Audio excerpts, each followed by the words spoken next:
All right, we are here. We are back with the illustrious Dr. Doss, and what we need to dress better. Rob, brought the proper wardrobe so he could present himself well with the great doctor. Spidey and I, well, not so much. And Alyte, well, it's really late there. But I'm awake. I didn't prepare an entrance. I feel like I don't do entrances when Dr. Doss is here because I want him to take me seriously. That's exactly it. That's exactly There's no way he can ever look you up on YouTube otherwise either. Fair. Good point. Yeah, never. He must. All right. It's going to be my entire experience with him. So this segue is we're going to dip our toes into a little bit of true crime. And this is Spidey's fault. I'm just kidding. No, Spidey said, hey, he texted me and he said, hey, you got to check this case out. We got to have Dr. Doss on. Let's talk about, so give us a general thumbnail because there's a lot to it. I know. Yeah. So this is an old case that resurfaced recently. So the case happened a couple of years ago, but a month ago, a big channel on YouTube uploaded like a summary of the case, like for like a true crime kind of like, they do all these historic cases. And there was a lot to this one, and a lot of it caught my attention. So this is a young soldier, an American. He was deployed in the army. He came home, and there's reports that day his wife was FaceTiming a friend of hers. So, we know the mood she was in. And then completely inexplicably, the police gets a call that there was a gunshot in the building from one of the neighbors. They show up. She's dead. She's been shot in the head. They arrest him. They put him in the car. And I think we're going to look at the footage today because they have the entire footage immediately after it happened. And the moment I saw this, I was like, we have to cover this because not just from a behavioral standpoint, but Dr. Doss, I think, is going to have a lot to say about what's going on here. There's some sort of episode happening here. There's a lot of dissociative language, Eric, things that we'll pay attention to in an interrogation or an interview, but I'm curious myself. I had to know if something's going on. And then this went to trial. So there's an interrogation that's available, the entire interrogation, 5 hours long. That's available online. Then it went to trial. The trial is available online. And he got manslaughter. So I wanted the lawyers here. I wanted Alyte here. And I wanted Rob here to explain to us, what are the distinctions and why would something like this get manslaughter? And of course, we're not going to analyze the trial itself, but just looking at the story, the friend said she was FaceTiming with the wife. She seemed happy. She was excited. Was coming home. He had alcohol in his system. So maybe does that play into, premeditation or whatnot? But essentially we're looking at immediately after the arrest. Okay, so let's cheat and we'll just go to, we'll go a little before Spidey just to cue it up. And how about I just play the 911 call? Okay. Hi, I think somebody was shot, our neighbors. We heard a lot of banging, our neighbors were making a lot of noise. I didn't want to check. He said his rifle was out and there was an accident. He said her name is Danielle. Danielle was the one that shot and he accidentally shot her? I don't know that part. We just heard the gun go off and he said there's an accident. Okay, is she breathing at all? Is she breathing? Is she breathing? No. And you said you don't know his name? No, I don't. Can you ask him his name? What's your name? Skylar. You hear someone screaming? I was. Okay, this is a second 911 call. So it's like there are two 911 calls that are put together in this little piece here. I'm their neighbor, and I heard a shot go off, and I wasn't sure if it was shot or anything else. The husband has said that she's dead, and he doesn't want me going in to see her. It was a accidental discharge because the round was in a rifle. So the male told you that his wife is dead? Yes. Okay. So she accidentally shot herself, is that correct? Or what you've been told anyway? She accidentally shot herself. The husband does not want to talk about it. Okay. So we just need somebody here. Yeah, we have been notified, it sounds like, from somebody else. Do you guys know where that rifle is now at all? I didn't ask. Okay, so that just cues it up. That's the 911 call. You can hear in the background that kind of a tragic sounding guy. I mean, he didn't. No, yeah, he's like weeping, and like we hear like that high pitch. Yeah. Yeah, well, which I think kind of makes sense. I mean, it's enormous sense. Yeah. I mean, there's tragedy going on. So, okay, so that happened, and then the police came. Now, Rob, Alita, you could probably set us straight on this. I'm making an assumption that the cops just come. There's a guy there. There's something happened. Just handcuff him, put him in the car to cool his heels while everybody kind of tries to figure out what's going on. Is that normal procedure as far as you guys know? Alita, you want to handle this one? Well, I mean, I'm not a criminal defense attorney, so I don't handle these kinds of cases too typically, but I would say that when you have someone who is there, you want to, I mean, they very likely wanted to clear the area to make sure that it's left pristine, and that the potential suspect or, you know, potential future defendant isn't there and trying to muck things up and trying to impact the scene. So I would say, I would think that would be relatively common in these kinds of circumstances to say, like, put him in a secure spot and kind of set him aside so that they can do their investigation. I can speak a little bit to how this would be dealt with in the UK, and I imagine it wouldn't be too different in the States. So the very first thing is safety first, right? So you would neutralize anybody that could potentially be violent. So just because he seems remorseful and regretful in his crying doesn't mean that, you know, there's a possibility that he might still have a weapon on him. So that's the very first thing you do. The second thing you do, and that would include like scoping the area to make sure there's no other co-defendants. Again, he says there's no one else in the house, but you don't know if he's lying or not. And the second thing would be to try and save the life of the victim. So I think that would be the two main priorities for any police force anywhere in the world. So quick question for Dr. Dawes and one for Alita.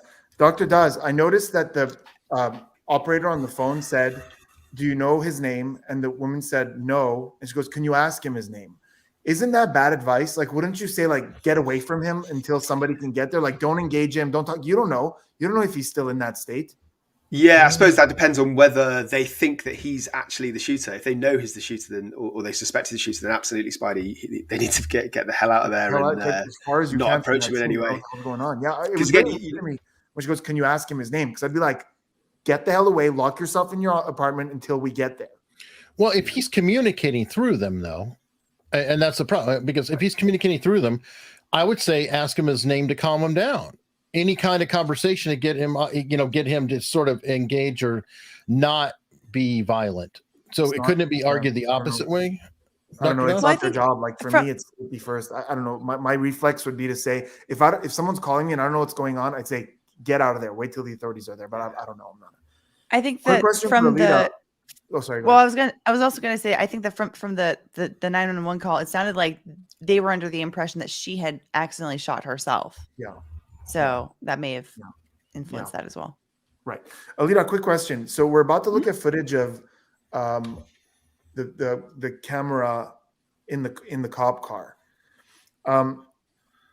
Is it so? My question was this. First of all, is if when someone's put in the car, are they legally notified that there's a camera in there and everything they're going to say in there, even if they think they're alone, is recorded? Like, are they made aware of that? And if so, or if not, is that footage something they can use in court in any respect? I don't know exactly how Washington law works, because that's where this happened, was Washington State. But generally speaking, yes, they should be notified. I understand that was what happened in this case, was that he was notified that he was going to be on camera. Mm-hmm. Everything was going to be recorded, video and audio. And then they just kind of like left him in there. That being used after he's been notified of that is totally proper. I mean, there's nothing wrong with that, legally speaking. That doesn't make sense. Okay, Rob, I'm going to push back. I'm not the lawyer, but didn't the Supreme Court say that they can lie to them? They can do anything they want as long as the rights are there. I mean, who said that they have to say, "Oh, there's a camera here and it's turned on"? Well, recordings put a very different. Recordings are a little bit different. So as far as what he says to an officer in the place in that moment, there's two different factors here. One is your audio, what you say verbally. Mm-hmm. That depends on which party has consent and whether it's a single party or a double party consent state, or all party consent state. But I do believe that police almost in every single jurisdiction have to, at the very least, when they're having an encounter with you, they have to notify you that you are being recorded. Most officers, if anyone's ever been pulled over by a cop, the officer will say, just an FYI, I'm recording you, you're on body camera footage. And they will also refer to a camera in the vehicle that's pointed at you. There's a clarification between whether what's being said is recorded for audio purposes and what's being recorded is for video purposes. Now, once you're in detention, once they have you detained, if he's in cuffs, once they have detained you, they have Mirandized you. When you are detained, you are Mirandized. That detention is what triggers the statement that you're being detained. Anything you say can and will be used against you in a court of law, blah, blah, blah. Once you're on notice of that, anything you say after that point in time, whether you're accompanied or not, if you're in the detention, there's a presumption that what you're saying is going to be used against you. How does that work with undercover cops? If you're detained. Like, so for example, no. You're undercover and you're recording your session because you're going to buy drugs and I'm going to record you. Or how does that work audio. with the Sting? Oh, Sting's video. I'm running a shop and you're bringing in stolen merchandise and I'm videotaping you. But the other question is, where are you? Are you in public? Are you in a public setting where you have a presumption of being recorded, where you don't have that same protection? Now, when you're in the back of someone else's car, that protection is gone. You don't have the expectation of privacy when you're in the back of someone else's car. So the police change the setting and they put you in the back of their vehicle. Once you're in the back of their vehicle, you're being detained, you're in the back of their property. You don't have the same rights that you would if you were standing on the street talking to them. Well, and that's where he is. He's in the back of the car being recorded. So that circles back around whether he had to be told or not. And maybe he did. I'm just asking these dumb questions because I'm like, well, does he? I mean, I don't know. I mean, in either event, it's a courtesy, I'm sure. In this particular case, I think the facts are undisputed that he was notified prior to. Yeah. You'll see it. Yeah. We have a dispatcher in the comments, which I think is really cool. Sarah Lay. So earlier you commented on what I was saying. Let us know in the comments, what is protocol? So you call and someone's saying, I heard a gunshot, and the person who was involved is there. They're hysterical. What is protocol? Do you have them? Do you ask them over the phone to calm them down, or do you try to put distance? I have no idea, but I'm really, really curious. So Sarah, let us know in the comments, what is protocol here? It's amazing that we have an actual dispatcher. So, we're also getting some info on this. Miranda, Sarah's right, and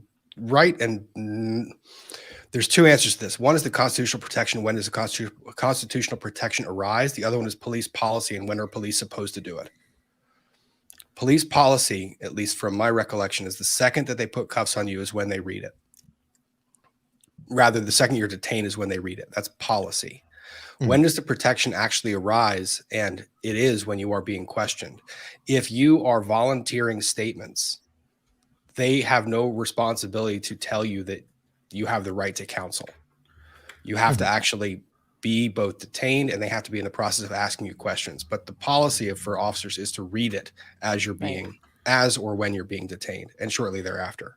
So if he has been placed in the cop car and they haven't Mirandized him and he's just babbling away and nobody has asked him any questions to prompt any of that, should be able to come into court. Yeah, it might be against policy for the jurisdiction where you're in, but it's not a violation of his constitutional rights.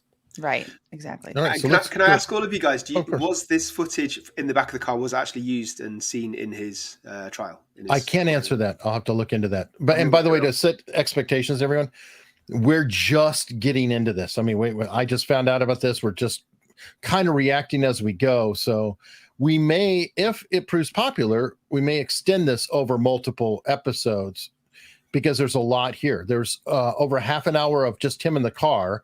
Then there's another 5 hours of his being questioned. No way I want to sit through that. You obviously have the trial, but there's a whole lot to the case. And I don't want to short shrift it by just saying, oh, okay, whatever, blah, blah, blah, blah. I want to react. And this car stuff I think is really fascinating because his behaviors, and it's just not something you would normally expect to see. And so that's kind of what we're going with. We're just setting expectations early. I'm not going to do anything. Okay, just so you know, you're on camera, okay?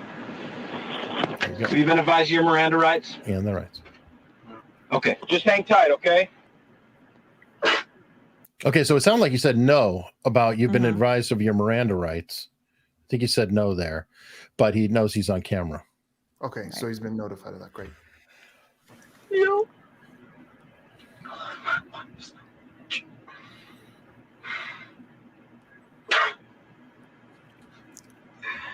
Oh my God. For what? Why me? I love my wife so much. Why me? I love my wife and my life. I love my dogs. I love everything. Why me? I love my family. I love my dogs. I love my wife so much. She's everything. I couldn't take her life. I never could. Pause real quick. Of course. There's already a lot. How long after the officer leaves? Because I know there was a stitch there, but how long after the officer leaves the presence and shuts the door does he start down that narrative? I think it's immediate. It seems within immediate. Everything just like the cops he calls out to them, they check back in. He's in some sort of a state, and I don't know if there's enough yet for Dr. Doss to start talking about it. Let me see another minute or two first, please. Okay. No, of course. Yeah, I don't want to go too early. Hold on. Before, one sec. I just want to point out just really quick couple of things.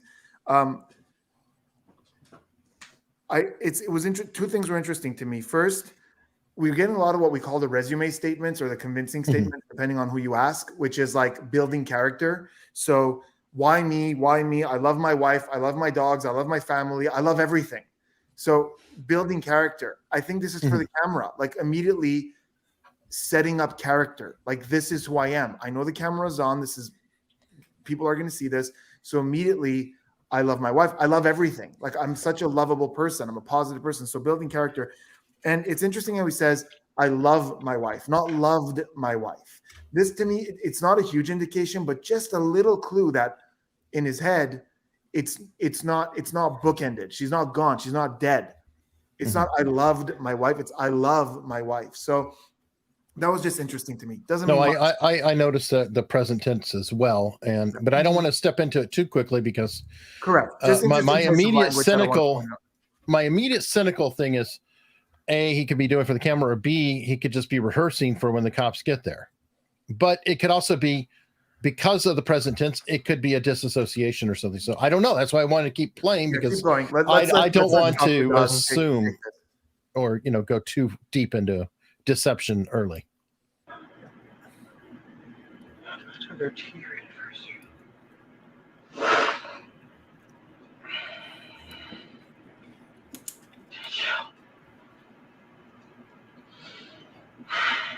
My wife is dead.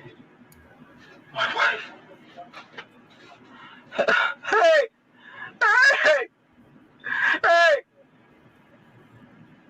Please.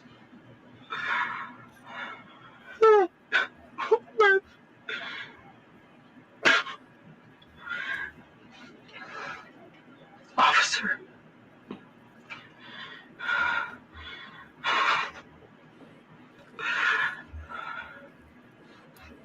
I've never been in the back of a cop car. Oh. Hey! Oh my God. Hey, I need to know about my wife. I need to know about my wife. Okay, we'll fill you in the more we know. Okay.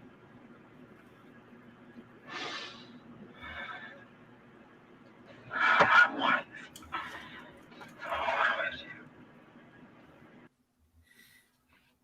Okay, he does that.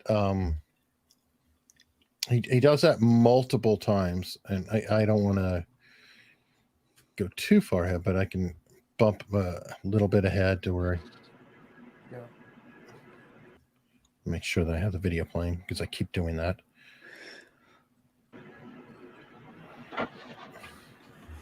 Hey,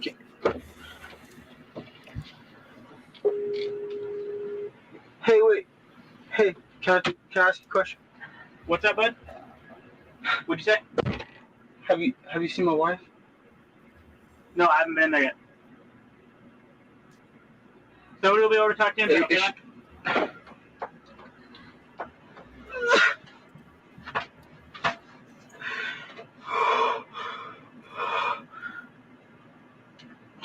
Why couldn't it be me? Why couldn't it be me?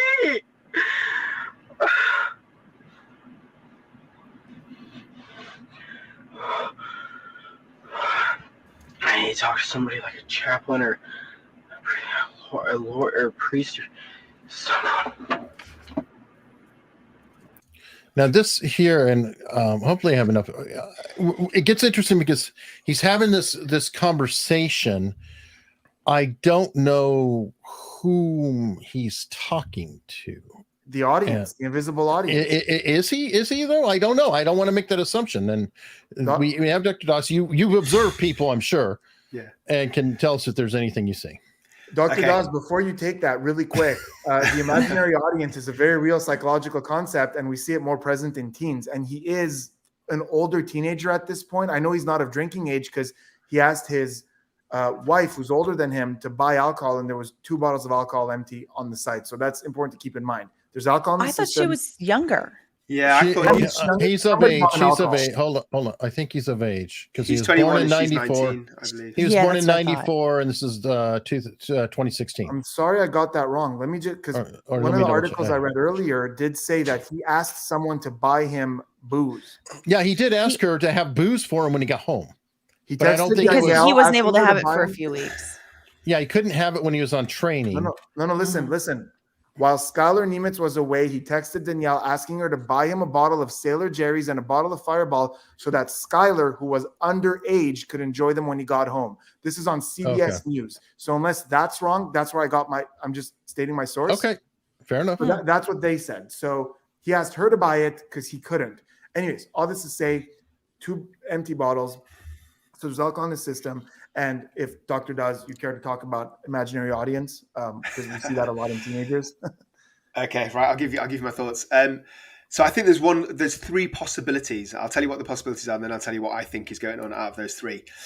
So one is that this is dissociation. So I'll give you a 1 or 2 minute summary of what that means. So dissociation is a subjective feeling that somebody reacts to when under intense stress, and it's like being disconnected from the world. So there's lots of different types, like amnesia, a lack of memories, not being aware of your surroundings. But the 2 main types that we speak about in psychiatry are depersonalization, when you don't feel that you're a real person, and derealization, which is that you don't feel that anything around you is real. So dissociation itself is that kind of feeling of disconnection, and it can happen in extreme trauma. And it can, you've probably all heard of dissociative identity disorder, which is, the informal name for that is multiple personality disorder. That is not what's happening in this case. That's when somebody has a long-term, horrific, repeated trauma since childhood, like sexually abused on a regular basis. So they split their themselves into different identities that don't have the same memories or the same personality, same voices, blah, blah, blah. That's all a red herring. None of that's going on. It's possible he's dissociating. So he's in such a panic that he's literally kind of not in reality at that moment. Number 1. Number 2, that he's play acting, that he's putting on for the camera. I think Spidey used that word resume statements before. So he's damage control is what I would sort of call it. Not a formal psychiatric term, but he's like, oh shit, I'm in so much trouble. What can I do? And what can I say? And remember, this is all very impulsive. I think there's a very short time differential between him pulling the trigger and being the police van. Plus he's got alcohol on board, which I'll come to. So this is just, it's not a particularly well thought out plan, but it's the best he can do in that situation, in the back of a cop car, handcuffed, to try and damage control. Or the third thing, and I'm going to throw a spanner in the works, I'm going to say something controversial because I think I feel differently. I love that. Spanner is wrench in America talk, by the way. I feel wrench. Okay, wrench in the works. I feel that I think I'm saying something slightly controversial because I think I'm disagreeing with most people in the panel here, and also from people in the comment section. I think what is happening is we're just seeing somebody that's not got any kind of psychological illness or process going on, or is not play acting. I think he's just in absolute panic and agitation, and he's hysterical. because two massive life-changing events have happened to him all within the last, whatever it is, 10, 15 minutes. He's responsible for them. So I'm not saying that he's the victim here. I'm just saying that he's trying to process his wife dying, even though he killed her, and facing a very long time, perhaps the rest of his life in prison. And on top of that, he's intoxicated. I don't know how drunk he is. And that does it is relevant to a degree, because the more drunk he is, the less sensible or less understandable his actions are going to be. I'll tell you why I think it's the third one, why I think that we're not seeing dissociation and not seeing play acting, why we're just seeing pure hysterical agitation. Because, so I've seen bits of this clip before. I've not watched the whole thing through, but I've kind of jumped forward. And the thing that really struck me is that it's so changeable. Like at 1 second he's shouting, then he's crying, then he's pleading with the policeman, then he's got his head back and he's doing almost nothing for a few seconds. Then he's asking to speak to the officer. Then he's asking to speak to a chaplain. And the point I'm trying to make is that it's so random and variable and chaotic and confused that I don't think he's got a goal or a purpose that's clear in his head. I think if he was trying to come across a certain way, like trying to become across sympathetic, then he would have stuck to that for the entire time. I think we're just seeing somebody that's just, his mind's literally blown in the moment. So that's what I think's going on. Well, let me tell you why I'm inclined to kind of agree with you. And it comes with the statement of the chaplain. Chaplain is the only word he says in full. He then does a half take on pre, and he doesn't finish the word priest, and he says law, but he stops before he says lawyer. He catches himself. Like in the middle of that statement, he says, I need to see a chaplain, natural, military, former military. That was how they were referred to. That is how he knows it. That is period. That is built into him. Then he says pre, and then he says law, and he doesn't finish those two. And there's noticeable catch at the lawyer part. And he goes back to priest. And it's in that moment, it's one of those things where when I caught it, it was like, no, that he knows what he's saying in that moment. That first one might have been something that slipped out, but he caught himself in the middle of the second one. He didn't want to indicate he wants to talk to a lawyer because he knows that that's going to somehow suggest guilt. Now, that doesn't mean that he had the conscious state of mind that would require a murder charge, but it does suggest that he's presently aware in the moment of what's going on. The part of the reason I was pushing too is if he's performing for a camera, he's the shittiest performer ever. and no well, reason we why have I'm seen saying that in other trials. I understand that, but it just didn't feel like Dr. was saying he's all over the map. There would tend to be a kind of awareness of or an assumption of where it is, but he doesn't seem to be playing specifically to it. And like he's mumbling sometimes, and I would want to make sure that my audio was absolutely clear, that I know, if I'm trying to convey a message, but he's kind of just more looking at them outside, and he's turned, he's like, hey, talking at them. It does seem less focused. I don't know. And does anybody know how much he had to drink? Is that like there's 2 empty bottles on the site. He asked her to get two bottles, and they're not big, massive bottles. It's hard liquor. I think. What is Fireball? It's not something I would drink, but it's something that someone in their early 20s would drink. I'll tell you that. You answered that far too quickly, Alyte. Cinnamon whiskey. I have some experience with Fireball. I haven't in about 5 or 10 years, but yes. Yeah. No, we don't need to talk about me. No, but I do understand that he apparently had emptied those in the sink, though. So I think that the fact that those were empty is not an indication of him having drunk all of them. So he had none of them. He hasn't drank at this point. I don't know if he had none or if he had some or when he did, but I that's from the limited bit of research that I was able to do before this. I saw a summary of the case indicating that he had drained those in the sink. Yes. I think that's something the defense may have said, because the prosecutor called these 2 bottles the most significant aspect of this case. So maybe that was something that in the trial, and Eric, we should look into that. It could be the fact that he emptied them. Yeah, I heard that. Knowing that the police were coming. He took the time to empty them to cover, a trail, especially if he's underage or whatever. That did come up. That's fascinating. And the thing is that I know a lot of things but I don't want to foreshadow too much because I don't know it in detail. But he had 2 stories, and that was a big problem. Okay. That 2 stories came about. Okay, so let me stick to what I do know, which is behavior. Eric, you said that if this is acting, it's some of the worst acting you've ever seen. I tend to agree with that, with one exception. There are a couple of flashes where we do see in the eyebrows what we should be seeing in real sadness. And that's something I pay enormous attention to because it's one of the hardest facial expressions to fake. Very few people can fake this. And actors who can come off really effective on screen because we instinctively know to react to this. So the eyebrows of sadness, and this is Paul Ekman's work verified by many researchers since then, is the eyebrows go up at the inner corners and closer together. So it looks like this without your fingers being here. And this is something very few people can fake. To bring just those, I can't do it. To bring just the inner corners up, it's really difficult because usually if you try to fake it, the whole eyebrow goes up. So to just get those inner corners to go up and close together like this is really hard to fake. And it's not something most people would know to fake. So if we look at him, yes, we're not seeing tears. We're not seeing that droopiness typically associated with sadness because the state is more panicky, more high pitched, but every now and then those eyebrows are doing the right thing. So if he is acting, he somehow has the ability to do that, which is rare. I don't know. I went back and forth with it a lot. This is why I wanted to talk to Dr. Dawes, and I will concede to the greater power here because in all my analysis videos, how often have I analyzed someone who was moments after the crime in a state of panic like this? So, my background doesn't really, I analyze behavior.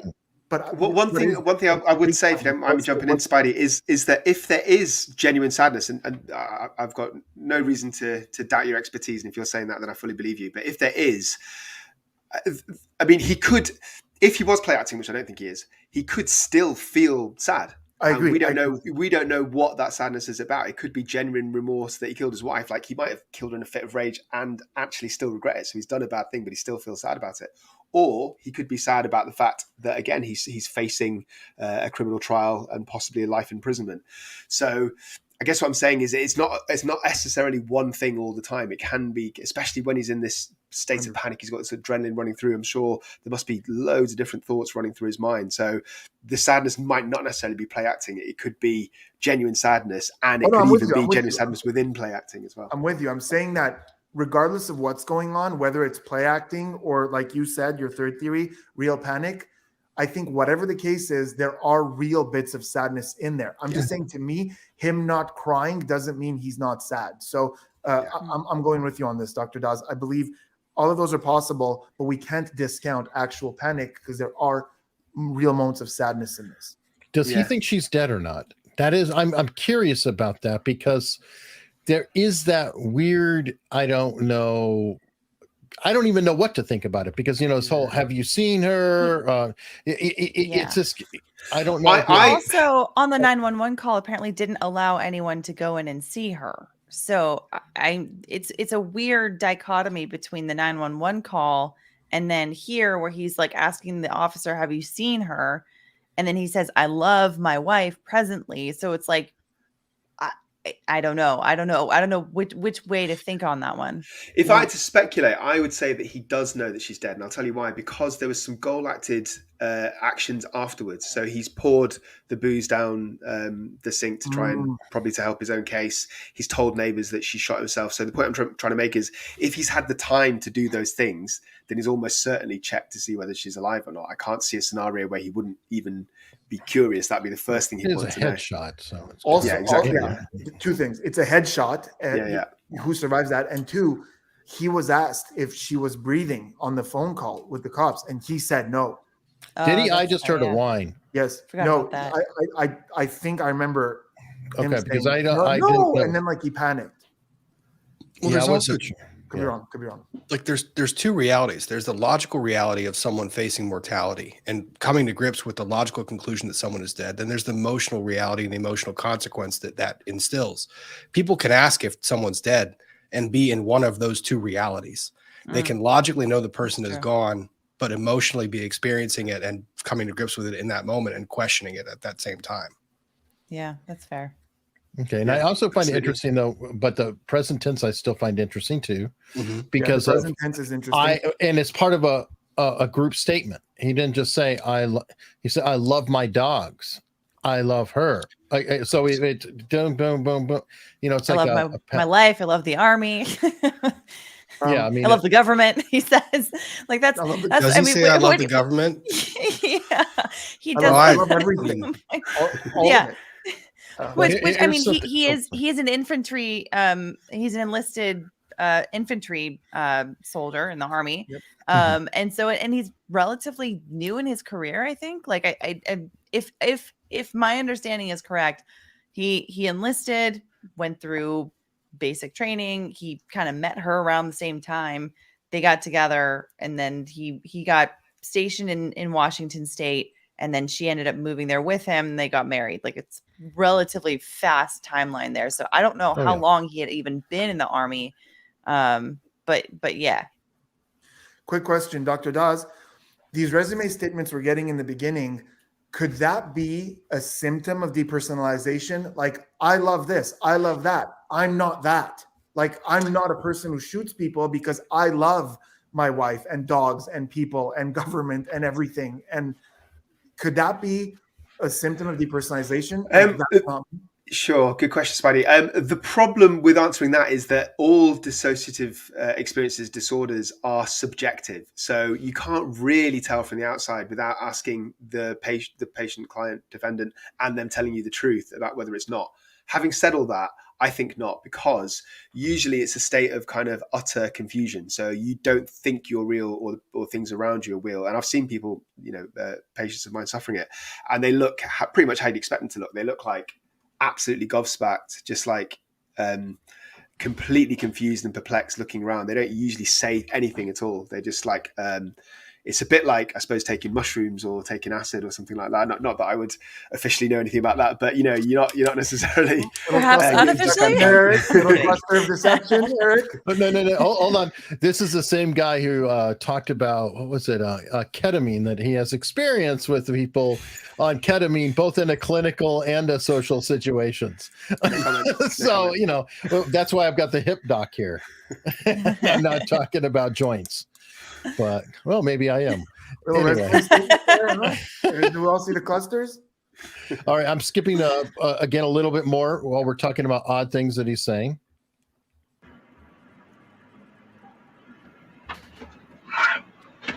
She has friends. We have family and friends. These cuffs are really tight. Makes them so hot. My wrists are getting larger.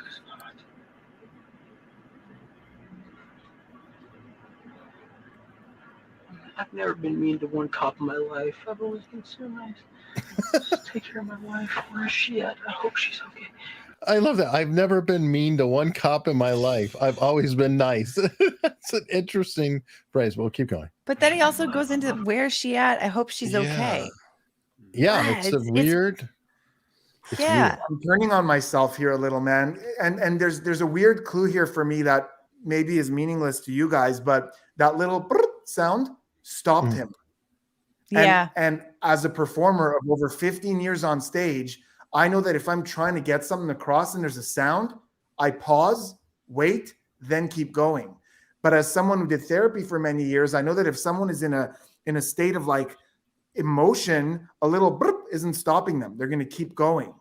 Maybe I'm overanalyzing here. It's very possible. I do tend to do that. But Dr. Dawes, do you know what I mean? Like, he's in this little thing. He's doing this thing. The burp just kind of gets him to stop. And to me, do you mind replaying just that bit, please, Eric? Because I missed it. I'm not as astute as Spidey. While we listen to it, Eric, put the video up. While you listen to it, see if he continues down the same line of thought. Because the thing is also, when people are interrupted midstream of thought, that interruption, when they're emotional, will pause them and they'll start a different thought. But to be fair, he's jumping through thoughts a lot. Yeah. True. Yeah. All right. Well, let's see. Danielle, fuck. Who the fuck does this happen to? How does this happen to people? Who the fuck does this happen to? How the fuck? What the fuck? What the fuck? I went a little further back. Yeah, I think you went. Apparently you did. I don't know what's going on here. I'm not complaining though. No. This is definitely illustrative of something. Luger, stop barking. They're not gonna be mean. Talking to his dog. That happens again, so it's not this one.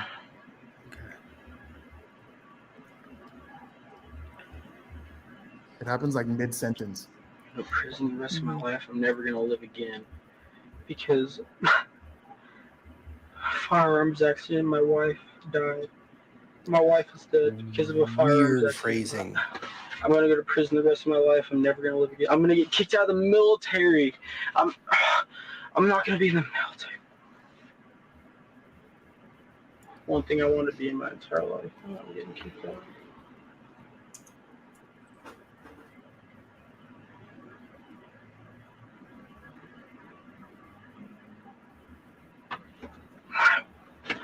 She has friends. We have family and friends. These cuffs are really tight. Because I'm so hot. And change subject. See how it stopped his train of thought. Yeah. I don't know. I took note of that. Did it though? Because he finished his sentence. Not Didn't really. it? No, come on. Look at it again. He Like, changed it stopped topic. his train of But thought. can we go back to the fact that he called it a firearms accident? Like, okay. like he didn't just say something like accidentally shot. He gave a very technical term for it. Yeah. That threw me off, way off. It's not a natural way to say it. Yeah, well, okay, Rob, have you been in the military? Do you call it a firearms accident? Do you call it an accidental discharge? Do you call it something even more specific? Because in the military, I know that you're probably calling it accidental discharge. Yeah, it depends. Because he was in the middle of whatever the hell he was doing. So there's different terms. It's been a while since I've been in range, but that's terminology that is weird to the public. But one, you do call it a firearms discharge. Then we get into statement analysis. Spidey will confirm this, where it's a gun, then it's a weapon, then it's a gun. It's the same device. So it changes the terminology because of your usage of it. Also, he is not only in the military, but I think he had 31 rifles. Or some very high number. He's extremely the background that I saw on it was like the first time he was handed a firearm as a kid was like when he was 4. Yeah. First time, and then like more substantially maybe when he was like more like 9 or something like that. And don't flip out people. I don't know if that's correct. I shot a gun when I was like 5 or 6. Okay. No, for anything for me, that just tells me how familiar he is with them. And very. Yeah. That familiarity. So plays his reasoning for how everything kind of went down, like even in the best case scenario, I don't see how his line of thinking is at all reasonable under any circumstance. Well, this is where it gets weird because they can cut both ways. And that I'm thinking about that in terms of, I know people who are around firearms, sometimes they get so comfortable with them that they become sloppy. And Spidey, I don't know. You probably don't see it because you're so uber professional. I was going to say, Dr. Daz and I are from Commonwealth countries. We have no idea what you're talking about. We don't know what. All right, well, I am saying that I've been around the type. I've been in the military. Okay, I was in the Army. I was around certain types, and there are those who I want to throttle them because they just get lazy. They point, hold the gun down. You're like, son of a bitch, gun goes in the air. Don't ever point, and on down the line. But there gets a point. It's like they get such a confidence because they fired literally 10,000 rounds in the past, 20 days, and they just know it, and they can get really, really sloppy. Yeah, it can happen. Do you mind if I just quickly go back to something that Spidey was asking about that sound and it distracting Skylar? I think I would agree with you in normal circumstances, Spidey, that if somebody was play acting, had an agenda, and then there was a sound and they stopped, then it could indicate that they were performing. But I think if you listen to what Skylar was saying, even in the lead up to that, his thoughts were random and fragmented. So he was already jumping between topics. He was already not finishing his sentences. Great. That's actually a psychiatric symptom. It's called night's move thinking. It's What part is it of a called? form Sorry? of thought disorder. Night's move thinking. Night's So move. it's a thinking, like a Oh, a night at L rather than a straight. Like it's going one way and then it goes this way. Exactly, yeah. And it's a type of formal thought disorder. So a formal thought disorder is where the connection of your thoughts is disjointed so that it doesn't make sense to other people. And there's lots of different types. Night smooth thinking is one type. And it's usually found in two different scenarios. Either somebody's psychotic, so they're actually, out of reality, which I don't think Skylar is, or severe anxiety, which is what I think we're seeing. And the other thing I want to say is the more that I see of this clip, the more I'm convinced that he's not play acting. And I'll tell you why. Because even if this is quite impulsive and kind of, happening very quickly for him, he would have some kind of agenda or something that he was trying to sell. I think most people in this situation would try and say that his wife or the victim provoked him in some way. He didn't really say that at all. That would be the most sensible thing to say. If he's trying to make himself look sympathetic by saying random things like, I've never been horrible to a police officer, whatever he said, I think he would do that. He would do that in a more persistent manner, in a more convincing way. It just seems like one random thought on top of other random thoughts. And some of the ways he's saying things like, I'm going to be kicked out of the military, they seem like he's actually just realizing the consequences of his actions.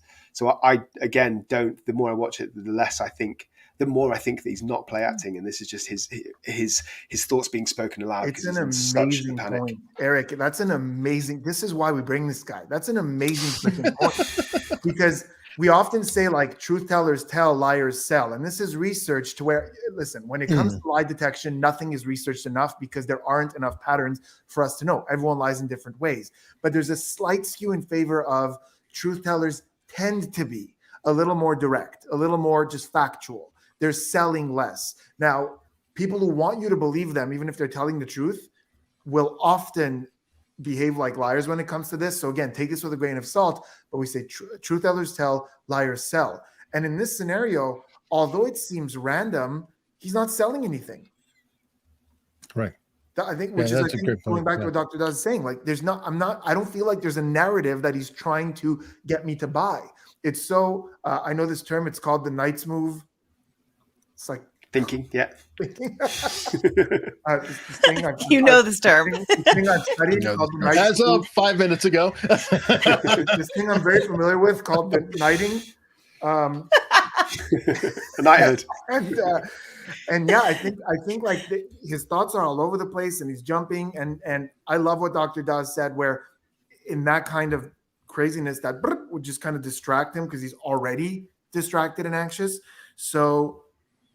Yeah, I very much can see Dr. Daz's perspective on this. And I love it because I don't think it's necessarily where I would have gone with it. And by the way, that's not saying that he didn't intentionally do something. This is the part that's, wild. Is I think he's trying to deal with it. Like Dr. Dusk, would you confirm that he could very well in that instant have been like, in cold blood almost in that instant and still have all the disassociations and everything else because he can't reconcile what he did prior? Yeah, I mean, so from what the little that I know, his defense was that he didn't think that the gun was loaded and that he was just making some sort of gesture. Okay. There was two. Right. So I don't want to go deep into it because in the interrogation, he went down one line.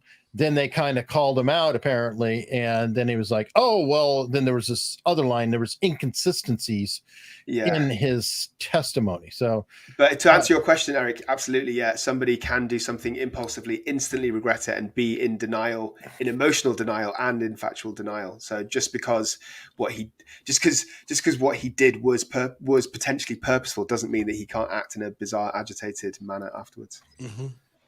And this is Eric tap dancing and hedging his bets. No, I'm serious. So I'm thinking about Peter Hyatt while we're watching this. And one thing I love about Peter Hyatt's views on statement analysis is he said, believe them. Always go in and believe everything they say. Let them tell you. And then as you see things stand out, you just go check, note, check, note. And I think that going in with the perception of, I believe you. go ahead and just tell me. I believe you. Is a healthy way to get information from others. And I don't know, Dr. Doss, you interview people. Is that a decent approach? Well, I suppose it's slightly different because I'm not really, when I do a psychiatric interview, I'm not trying to really decide if somebody's telling me the truth or not. Although obviously I'm interested. I'm more trying to look for whether they've got psychiatric symptoms or not. So in terms of catching a killer out, from what I do know, and I don't profess to be an expert, there's lots of different sort of tactics that police use to interrogate. Sometimes they get the person to say the story in a very disjointed manner, like either backwards, or ask them questions to distract them, so that if somebody's got a lie in their head, the police will ask them questions about things they haven't thought of or wouldn't think of because they're so sort of random or mundane. Or if they know that one piece of information is incorrect, then they'll intentionally lead the suspect down that path for longer and longer and longer, so they bury themselves deeper in that lie and then suddenly flip around and say, well, actually we know that's not true because we've got CCTV footage. So from without professing to be an expert, I would say that it's more often that the police don't do that rather than just believing everything. Okay, fair enough. And good to hear. Well, and we will have an interrogation to look at possibly, because it seems like feedback is to do it, but we'll find out after with comments and things. Wrists are getting larger.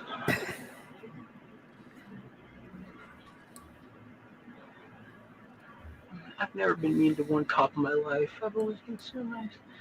Just take care of my wife. Where is she at? I hope she's okay. If she's alive, I love her. I love her. I hope she's okay. I hope she's okay. I hope you're okay, baby. I hope you're okay. I hope you're okay.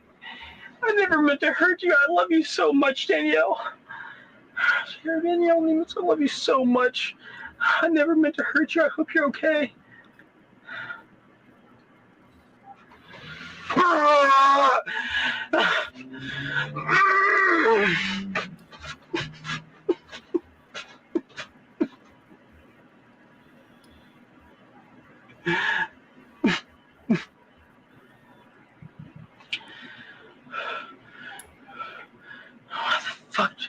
No fucking tears on my face.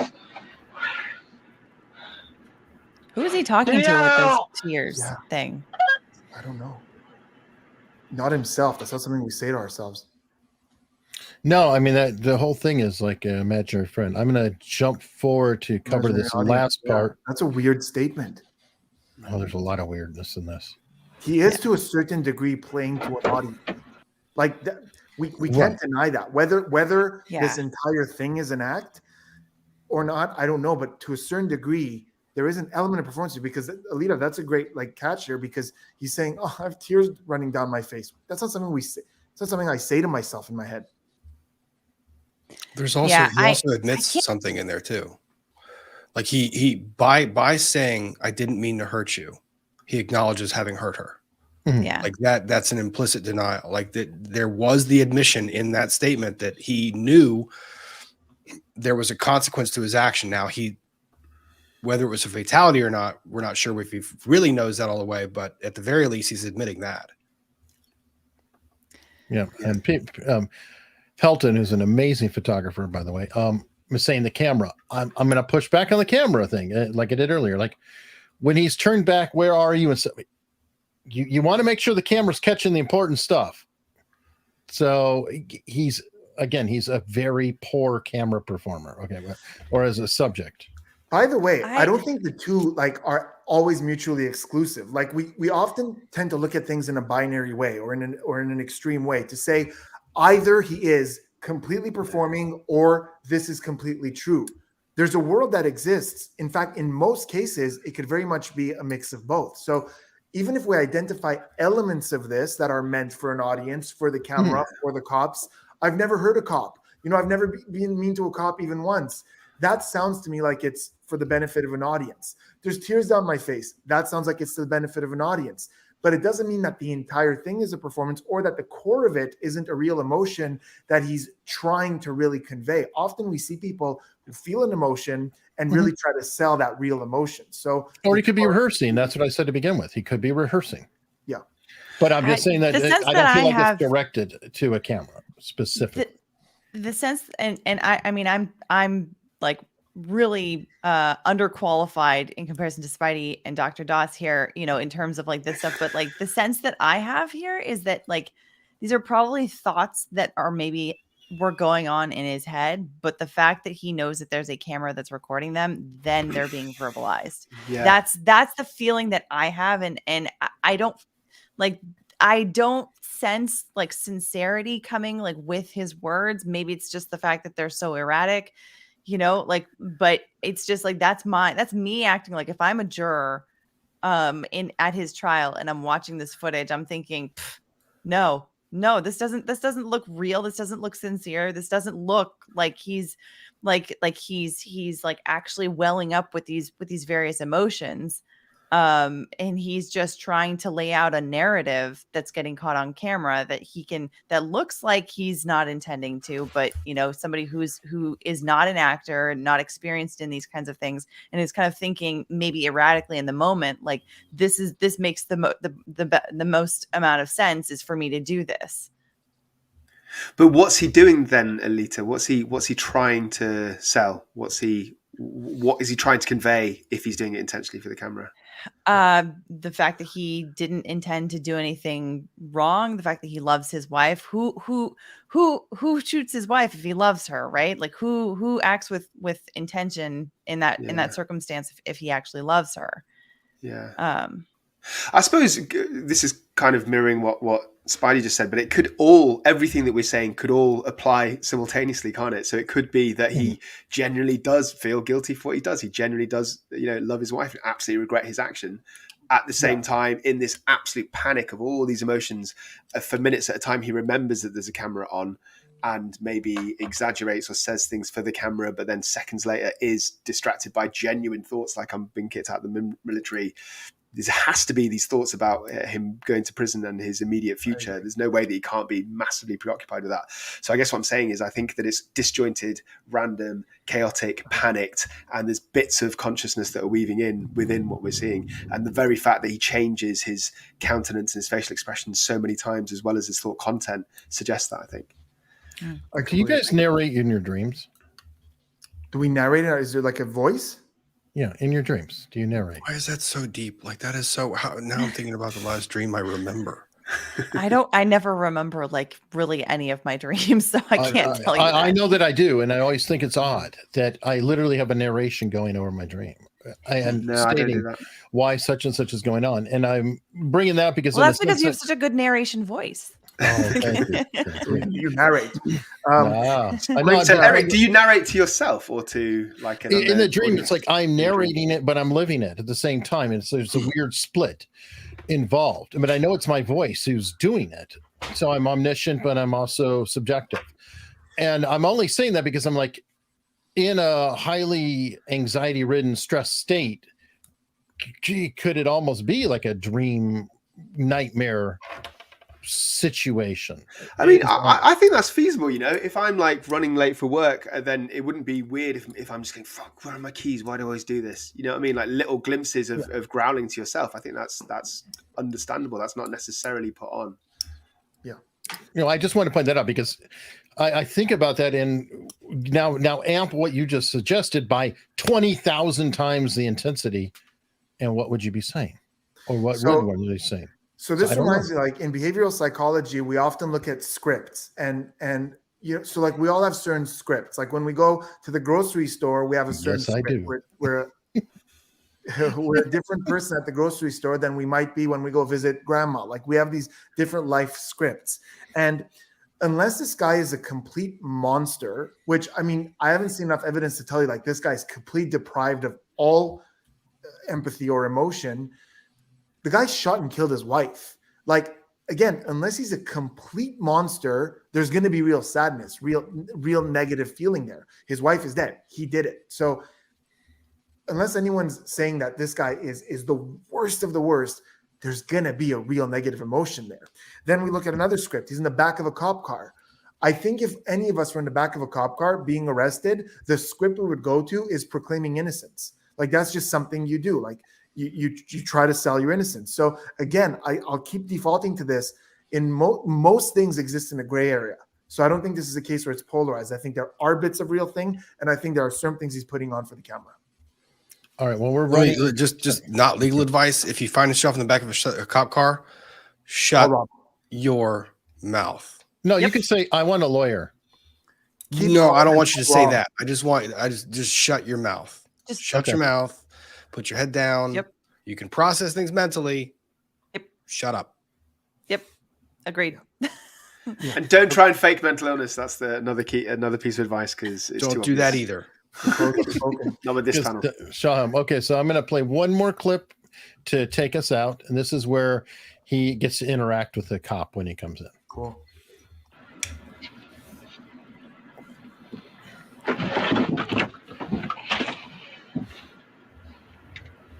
Can you tell me anything, officer? I can't. I'm gonna take you to the police station, and you'll be able to talk to somebody there. Okay. Okay. Did anybody call a chaplain? We haven't gotten to that point yet.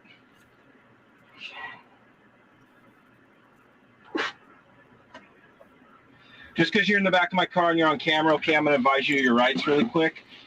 You have the right to remain silent. Anything you say can and will be used against you in a court of law. You have the right to have an attorney present with you while you're being questioned.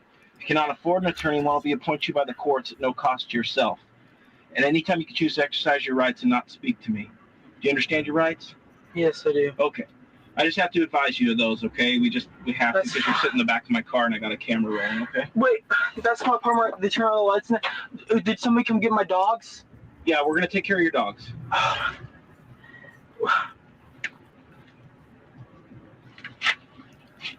Are the firemen still up there? No. There's paramedic. All your questions will be answered shortly, okay? I can't really talk to you right now, all right? Which police station is it? I've never been to Lakewood Police. Where's that at? Lakewood 166. I have the mail from the apartment on board. I'm going back to the station from the apartment complex. 1843.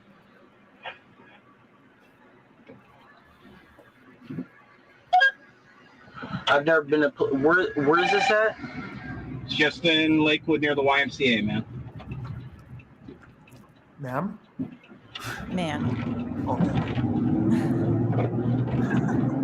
Yeah, at first I heard ma'am too, but I had to think about it. Be the worst behavior analyst in the world. I didn't realize Anybody gender got your name yet? I can't hear you.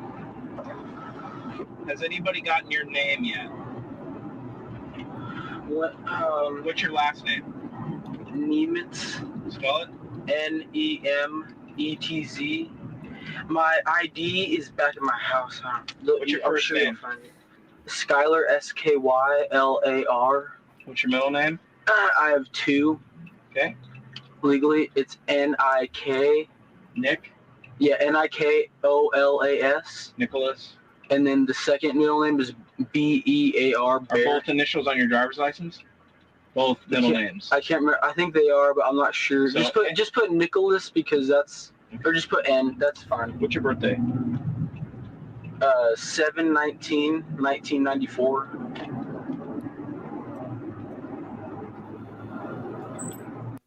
All right. I have two questions for Dr. Dawes. They're both very urgent. Urgent.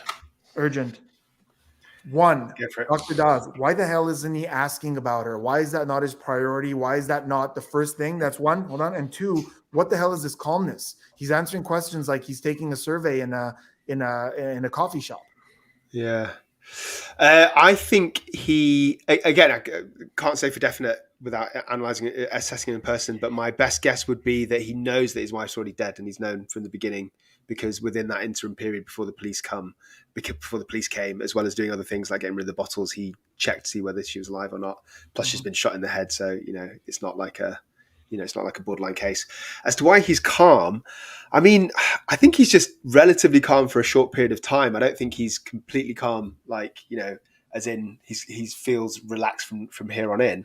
I mean, maybe it's just that his adrenaline has spiked for so long previously that he's crashed a little bit.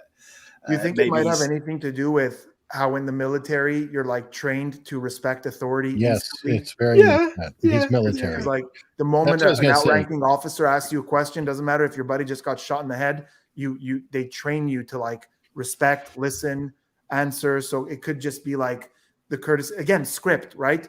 Being questioned by someone with authority. So nothing else It's also matters. a solace, Spidey. It's also calming, believe it or not.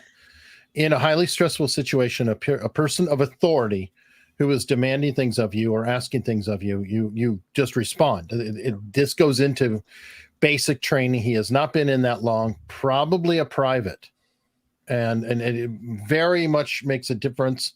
So he's a teenager, he's military, and it's very much yes sir. Like what's your name? That's a very comfortable, and the spelling, and this is something you do by rote over and over and over and over again. So that would almost be comforting, in my opinion.